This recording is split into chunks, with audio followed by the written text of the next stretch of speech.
मी अनघा धोडपकर आणि आपण ऐकत आहात कैकेयी भाग 7. संकलन केलं आहे मीनाक्षी देशमुख यांनी. कौसल्या पुढे सांगू लागली, मी रामाकडे बघत असतानाच त्यानं आ केला तर त्याच्या मुखात सारं ब्रह्मांड, तारे, सूर्य, चंद्र, ग्रह, पृथ्वी दिसली मला. शेषशाही विष्णूच्या रूपात रामानं मला दर्शन दिलं. लक्ष्मी त्याचे पाय चुरत होती. त्याहीपेक्षा आश्चर्य म्हणजे राम ज्या शेषावर पौडले होते त्या शेषाचे मुख लक्ष्मणाचे होते. अभावितपणे त्या त्रिकुटास मी नमस्कार केला. दीदी, तू खरोखरच फार भाग्यवान आहेस, धन्य आहेस. दीदी, प्रत्यक्ष परब्रह्म तुझ्या पोटी जन्माला आले. कौसल्या निघून गेल्यावर कैकेयीस वाटले, जरी मी रामाला जन्म दिला नसला तरी अंतरात्म्यास वाटते माता पुत्रापेक्षा आमचे नाते जास्त घट्ट आहे. म्हणूनच भरतापेक्षा काकणभर प्रेम रामावरच जास्त आहे. कौसल्या देवीला रामाने जसा चमत्कार दाखवला तसाच चमत्कार दुसऱ्या दिवशी भरतानं कैकेयीला दाखवला. दशरथ महाराज रोज सकाळी नियमितपणे दानकट्ट्यावर दान करीत असे. मात्र आज काही कारणाने दानकट्ट्यावर जायला उशीर झाला. लगबगीनं दानकट्ट्याकडे गेले असता तिथं एकही याचक नव्हता. त्या कट्ट्यावर बाल भरत व शत्रुघ्न खेळत होते. बाजूला अदबीनं सेवक उभे होते. महाराजांना वाटले आपल्याला विलंब झाल्यामुळे सारे याचक रिक्त हस्ते निघून गेले. त्यांना अतिशय वाईट वाटलं. तिथे असलेल्या सेवकास म्हणाले, आम्हाला थोडा उशीर झाला खरा, पण कोणीच याचक का थांबला नाही? दान न घेता असे कसे निघून गेले? सेवक म्हणाला, महाराज, कोणीही रिक्त हस्ते परत गेलेला नाही. दान घेऊन तृप्त मनाने गेले आहेत. अरे, पण आम्ही दान दिलेच नाही. मग दान दिले कुणी? आम्ही दिले. दान तक्तावर खेळत असलेल्या भरतानं उत्तर दिलं. तात महाराज, आम्ही इथे खेळत होतो. याचकांची यादी वाढली. आपण आला नव्हतात.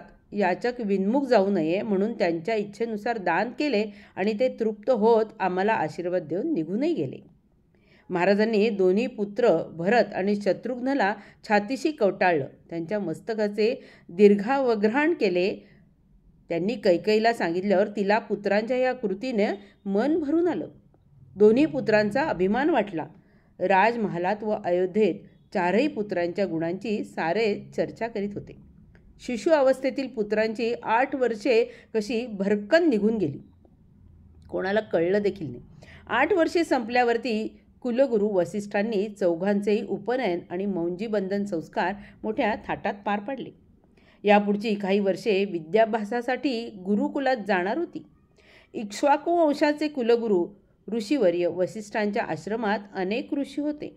हा आश्रम शरयू नदीतीरी अयोध्येपासून जास्त दूर नसल्यामुळे महाराज पुत्रांवर लक्ष ठेवू शकत होते. अधूनमधून 3ही माता त्यांना भेटाव्यास आश्रमात येत असत. गुरु वसिष्ठांनी एका कुटीत राम लक्ष्मण तर दुसऱ्या कुटीत भरत शत्रुघ्नची व्यवस्था केली होती.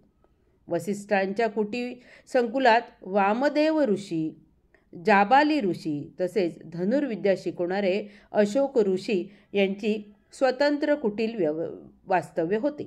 या गुरुकुलात 4ही राजपुत्रांसमवेत वशिष्ठ मुनींचे 5, वामदेवांचे 3 आणि महाराजांच्या अष्टप्रधानांचे महामंत्री सुमंत यांचे याशिवाय इतर मंत्र्यांचे पुत्र वेदाभ्यास आणि शास्त्राचं अध्ययन घेत होते.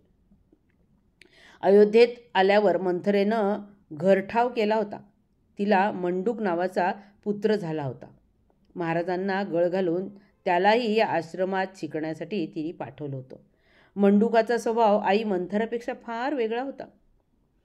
स्वतः आनंदी राहून दुसऱ्याची करमणूक करून निखळ आनंद देण्यातच त्याला धन्यता वाटत असे. वसिष्ठांचा हा आश्रमकुलात संकुल संपूर्ण जंबद्वीपामध्ये आदर्श आश्रम म्हणून नावाजला असल्यामुळे तिथे शिष्यत्व मिळवण्यासाठी लोक धडपडत असत. या आश्रमात वेद, पुराण, उपनिषद, शास्त्र, शस्त्र, अस्त्र, दिव्यास्त्रे इत्यादी अध्ययन शिकवले जात असे. सर्व विषयात पारंग होत 4ही राजपुत्र मोठे होत होते. धन्यवाद.